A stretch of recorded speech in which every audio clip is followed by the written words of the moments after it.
जैसा कि हमने पिछले एपिसोड में देखा था कि सिस्टर जाओ मास्टर जानरेन को सोलवुड के बारे में बता रही थी और अब आगे अंडर सोलवुड के बारे में जन्नन सुनता है, उसके होश उड़ जाते हैं कि अरे यहाँ पर सिस्टर जाओ उसके बारे में कैसा पता चल गया। ये बात तो सबसे छुपी हुई थी। जन्नन एकदम ज्यादा घबरा जाता और फटाक से अपनी पावर का इस्तेमाल करते हुए जो डीमन वहाँ पर मरा था उसकी लाश को जला देता है ताकि आगे कोई भी जानकारी ना निकल सके। सिस्टर जाओ एकदम हैरान कि अरे जन्नन को अचानक से क्या हो गया जो इतना ज्यादा घबराने के बाद इसकी लाश को भी जला चुका है, ऐसा इसने क्यों किया। लेकिन जन्नन उसके कोई भी सवाल का जवाब नहीं देता कि आखिर उसने इस लाश को क्यों जलाया। इस वजह से सिस्टर जाओ बहुत ज्यादा गुस्सा हो जाती है और गुस्सा होने के बाद वो वहाँ से चली गई थी क्योंकि इतने सालों से उसने डीमन की लाश को बचा कर रखा था, लेकिन आज यहाँ पर जन्नन ने उसको जला दिया। सिस्टर जाओ के जाने के बाद जन्नन यहाँ पर सोच रहा था कि लगता है सिस्टर जाओ तो बहुत ज्यादा गुस्सा हो गई, लेकिन मैं यहाँ पर डीमन की लाश को ऐसे तो नहीं छोड़ सकता था। आज सिस्टर जाओ को यहाँ पर उस थंडर सोलवुड के बारे में पता चल गया। आगे चलकर उससे और भी कई सारी चीजों की जानकारी हो सकती थी। जन्नन की बातों से साफ लग रहा था कि ये जरूर कुछ ना कुछ बात तो छुपा रहा है। जन्नन वहाँ पर कहता है कि थंडर सोलवुड जो है ना वो इतनी ज्यादा प्रीशियस और इतनी ज्यादा कमाल की चीज है जिसकी पावर का अंदाजा भी नहीं लगाया जा सकता।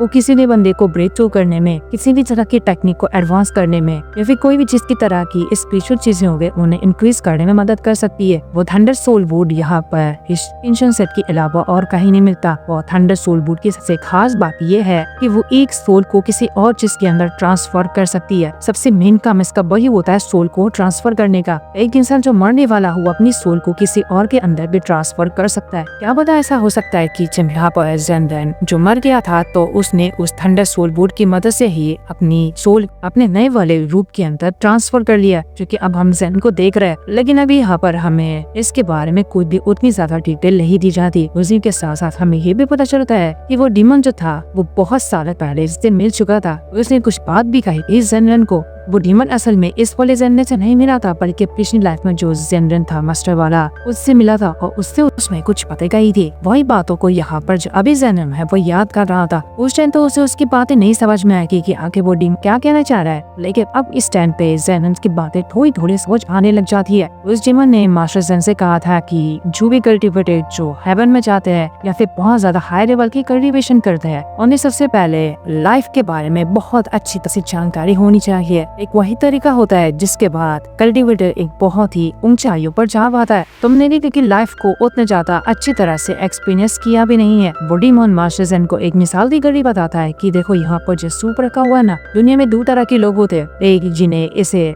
खाने में मजा आता है और दूसरा जिन्हें इसे खाते हुए देखने में मजा आता है। और कुछ लोग ऐसे भी होते हैं जिन्हें कोई भी काम करने का मजा नहीं आता है, न ही उन्हें लाइफ को मतलब पता होता है कि आखिर वो क्या कर रहे हैं और क्या नहीं कर रहे हैं। लेकिन जिन्हों को किसी चीज करने में मजा आता है ना वही लोग आगे बढ़ पाते हैं। जन्नन यहाँ पर कह रहा था कि उस टाइम तो उस डीमन की बात मुझे कुछ भी समझ में नहीं आ रही थी, लेकिन अब यहाँ पर मैं काफी हद तक उसकी बातों को समझ पा रहा हूँ। जिसका मतलब ऐसा हो सकता है कि जब मास्टर जैन हेवन में जाने वाला था तो उसने खुद जानबूझकर हेवन में ना जाने का डिसाइड किया होगा और अपना हेवन में जाने का प्रोसेस जानबूझ के तोड़ दिया ताकि वो वहाँ पर से एक और नई लाइफ की शुरुआत कर सके और नई लाइफ को अपनी अलग तरह से जीने की कोशिश करेगा। इसी वजह से हो सकता है कि उसने उस थंडर सोलवुड का इस्तेमाल किया और अपनी पुरानी वाली बॉडी जो कि मास्टर जैन की थी उसके अंदर से अपनी सोल को बाहर निकालते हुए अपनी नई वाली बॉडी जो कि जन्नन की थी उसके अंदर ट्रांसफर कर लिया ताकि जन्नन के हिसाब से वो नई तरह से अपने लाइफ को गुजार सके। लेकिन ये बात तो अभी कंफर्म नहीं थी, ये मैंने सिर्फ एक अंदाजा लगाया। हो सकता है आगे आने वाले एपिसोड में ये बात कंफर्म भी हो, लेकिन अभी के लिए तो जन्नन एकदम मिस्ट्री बनकर रह चुका है कि आखिर ये बंदा है कौन और ये चाहता क्या है। दिखता तो बिल्कुल हीरो जैसा है, हीरो जैसे काम भी करता है, या फिर हो सकता है कि अंदर से वो कोई विलन हो, एक ऐसा इंसान जिसके बारे में कुछ सोचा भी ना गया हो वैसा निकल कर वो सामने आ जाए। बॉडीमोन जन्नन को ये भी बताता है कि